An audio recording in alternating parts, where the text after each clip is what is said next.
Buen día, mi nombre es Linda y hoy vamos a hablar un poco sobre lo que es el análisis del discurso y las distintas prácticas discursivas. El análisis del discurso es un instrumento que nos permite entender un poco más sobre las prácticas discursivas que utiliza el ser humano en sus distintos ámbitos en la vida. Como sabemos, a partir del discurso y del lenguaje oral es que nosotros nos comunicamos y nos relacionamos con lo que nos rodea. Para poder hablar del discurso tenemos que iniciar con su definición. El discurso es una práctica social articulada con las distintas capacidades lingüísticas que tiene cada uno. Es un instrumento de vida social debido a que a partir del discurso es que, como mencioné, nosotros nos conocemos con los demás, nos relacionamos, hablamos de lo que nos gusta, lo que no nos gusta, entre otras. Entre sus características tenemos que es construido en base a aspectos cognitivos y socioculturales, debido a que es normalmente contextualizado. Es complejo porque es conformado por un gran número de factores y al mismo tiempo, como ya lo he mencionado, está presente en todos los ámbitos de la vida diaria. Su unidad de análisis es el enunciado. El enunciado es el producto del proceso de enunciación y, según Himes, tiene ciertos elementos que son la situación, los participantes, las finalidades, la secuencia de actos, la clave, los instrumentos, las normas y el género. El análisis del discurso y el discurso como tal ha estado siempre en todas las disciplinas que conocemos, debido a que cada una lo ha estudiado a su manera. La antropología lo ha estudiado desde la relación entre la lengua y la manera en la que formamos pensamiento y cultura, mientras que la etnografía dentro de la misma antropología se ha encargado de estudiar la competencia lingüística, es decir, cuáles son las capacidades que tiene el ser humano para comunicarse y cómo eso afecta a sus relaciones sociales. La siguiente disciplina es la sociología, la cual desde la observación, descripción y análisis de la realidad social ha estado estudiando el lenguaje directamente con sus actores sociales. Entre sus teorías está el interaccionismo simbólico, el cual establece que hablar y aprender una lengua no es más que aprender ciertos rituales comunicativos que nos permiten dar a conocernos a otras personas y conocerlos a ellos a su vez. El análisis de la conversación es otra de las teorías en la cual se encarga, como lo dice su nombre, de analizar todos los aspectos con respecto a la conversación. Y por último está la sociolingüística interaccional, la cual se encarga de estudiar la lengua en la manera en la que se relacionan los seres humanos. En el caso de la filosofía, el papel del lenguaje ha sido estudiado desde el inicio de la vida. Una de las teorías conocidas es la de los actos del habla, de Austin, el quien decía que todo lo que nosotros decimos, todo lo que nosotros hablamos, afecta a la audiencia que nos está escuchando.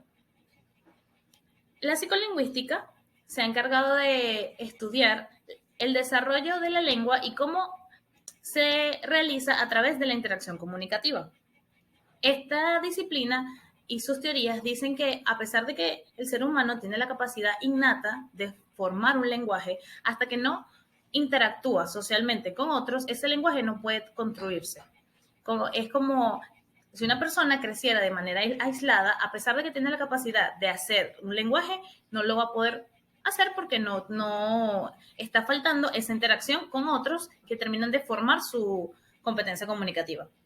Por último está la lingüística, la cual a través de la pragmática, la lingüística funcional y la lingüística textual estudia el discurso en sus diferentes facetas. Por ejemplo, la lingüística textual deja un poco a un lado el discurso desde las oraciones y los enunciados y pasa más a las macroestructuras.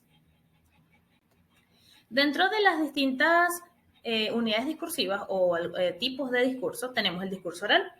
El discurso oral es natural al ser humano y se produce en el cuerpo de dos maneras distintas. Por un lado, decimos que se produce en el cuerpo porque se produce a través del sistema respiratorio y algunas partes de la cabeza, como la boca, la lengua y los dientes, que es lo que conocemos como aparato fonador.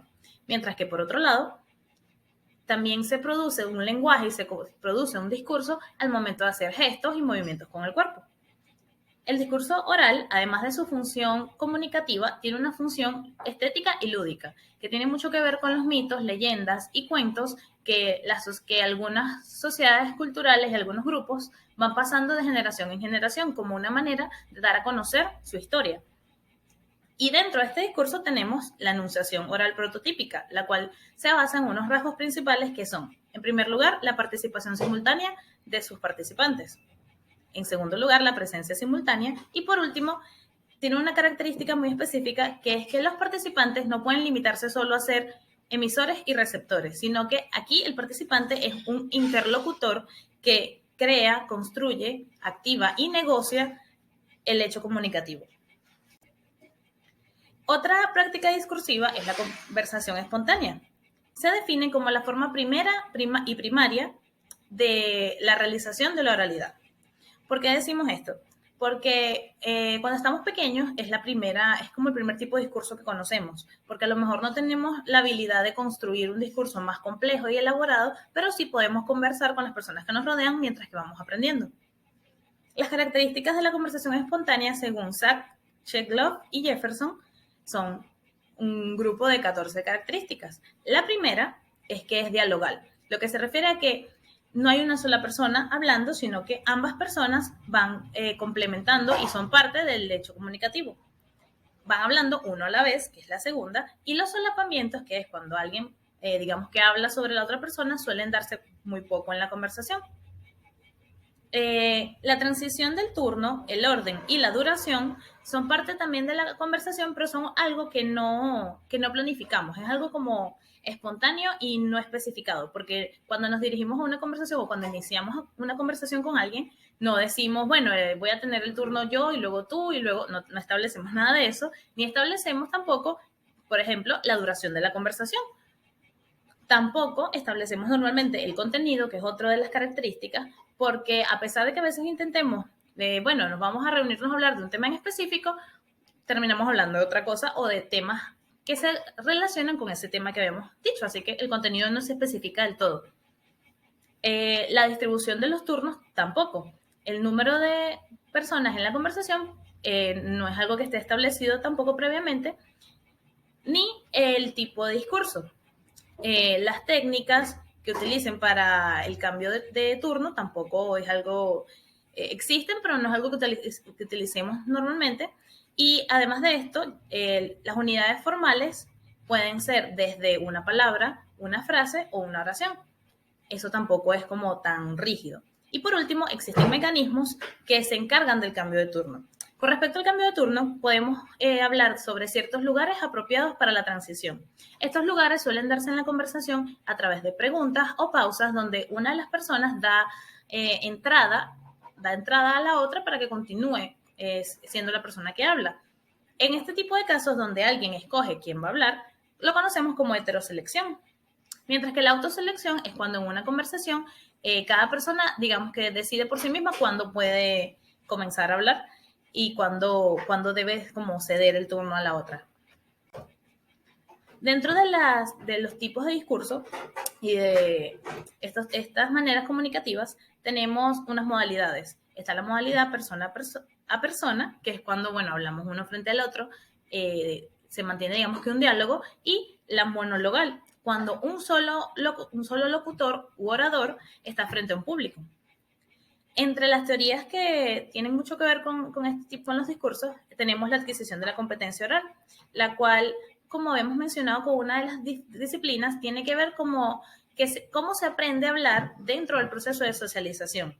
Cómo durante la infancia vamos como adquiriendo ciertas prácticas, ciertos conocimientos de las personas que nos rodean y como que lo vamos como sumando a nuestro repertorio personal. Y la competencia comunicativa, que es como el último elemento de esta parte, que tiene que ver con los elementos verbales y no verbales que requiere la comunicación, así como la forma apropiada de usarlos. La competencia comunicativa habla mucho sobre cómo una persona que creció en un ambiente muy limitado o con un grupo muy pequeño de personas no va a desarrollar la misma competencia comunicativa de una persona que crece en un ambiente diverso, con distintos tipos de personas, distintos tipos de hablantes, que le dan y le nutren lo que va a ser su repertorio para comunicarse luego. Dentro del análisis del discurso y de las prácticas discursivas tenemos los elementos no verbales y paraverbales. Los elementos no verbales inician con los proxémicos, que tienen mucho que ver con cómo manejamos el espacio al momento de mantener un discurso. Normalmente hay unas categorías como íntimo, casual, personal, social, consultivo y público. Como sabemos, no vamos a mantener la misma distancia con alguien que conocemos, alguien que es un amigo personal, que mantenemos con una persona a quien le vamos a preguntar algo en una institución o algo así. Y los kinestésicos, que tienen que ver con el movimiento y cómo el movimiento expresa la emocionalidad de la persona. Cuando nos movemos a los paraverbales tenemos los elementos vocales. Los elementos vocales se producen con los órganos del cuerpo del aparato fonador, que mencionamos previamente, la boca, las cuerdas vocales, todo esto. En primer lugar tenemos como elemento la voz, que es la que utilizamos para comunicarnos siempre, pero también tenemos las vocalizaciones, las cuales son como sonidos que no son necesariamente considerados parte de lo que es la voz, pero son sonidos que también expresan. Por ejemplo, a veces un sonido que hacemos con la boca o algo como un gruñido puede expresar que no estamos felices con una situación. Por último, tenemos las características lingüístico-textuales, que están divididas según su nivel. En primer lugar, el nivel fonético habla sobre la variedad de la pronunciación. En primer lugar, está la variedad dialectal, que tiene que ver como con asuntos geográficos. Depende del dialecto como de una sociedad específica ubicada en un sitio geográfico.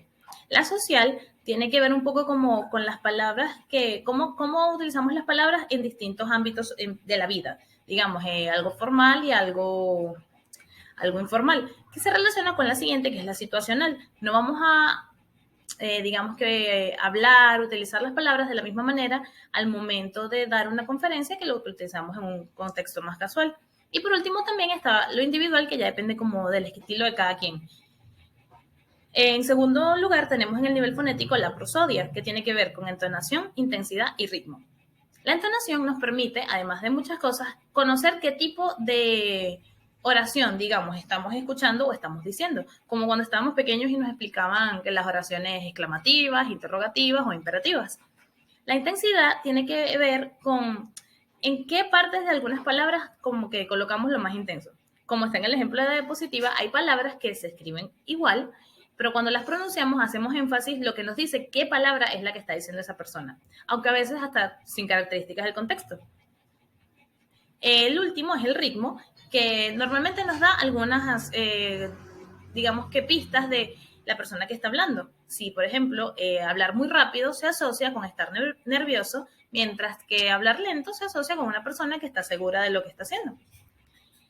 Moviéndonos al nivel morfosintáctico, dice que puede ser mayor o menor según el tipo de evento que se trate. ¿A qué se refiere esto? La manera en la que nos organizamos como organizamos nuestro discurso para hablar con una persona que conocemos, que es de confianza, no va a ser la misma que utilizaremos para dar una conferencia. O la manera en la que hablan dos niños en su salón de clase no va a ser la misma que utiliza la profesora en su reunión entre docentes. Esto es con respecto al nivel morfosintáctico en la que se estructura el discurso. Y por último tenemos el nivel léxico. El nivel léxico está basado en un gran número de factores culturales y se ve afectado por ellos. Al mismo tiempo, nos marca el registro, el tono y la finalidad con la que estamos teniendo un momento discursivo. También indica características socioculturales de quien está hablando, pues sabemos que existen grupos culturales que tienen palabras específicas para un sentimiento, una cultura o una manera de decir las cosas. Y por último, es un marcador de pertenencia a un grupo, porque el léxico es la primera forma de saber, digamos, que alguien pertenece a un grupo social, o es una buena manera de saberlo. Un doctor va a saber un poco más sobre términos médicos que alguien que está en otra carrera, como las leyes. Y al hablar con ellos puede que utilicen palabras que nos hacen saber que ellos forman parte de un grupo específico. Todo lo que hemos visto un poco sobre el análisis del discurso nos permite entender que el análisis del discurso es una gran herramienta para aprender no solo sobre cómo nos comunicamos, en el sentido de las estructuras, la manera en la que organizamos nuestra información, sino también las finalidades e incluso nos permite identificar cuál es el papel de la persona dentro de su grupo, de su comunicación, las dinámicas de poder, entre otras informaciones, solo basándonos en la manera en la que construyen su discurso. Todo lo que hemos hablado podemos encontrarlo en el libro de Las cosas del decir, de una forma más amplia, y seguir aprendiendo un poco sobre lo que es el análisis del discurso. Espero les haya gustado y esto es todo. Gracias.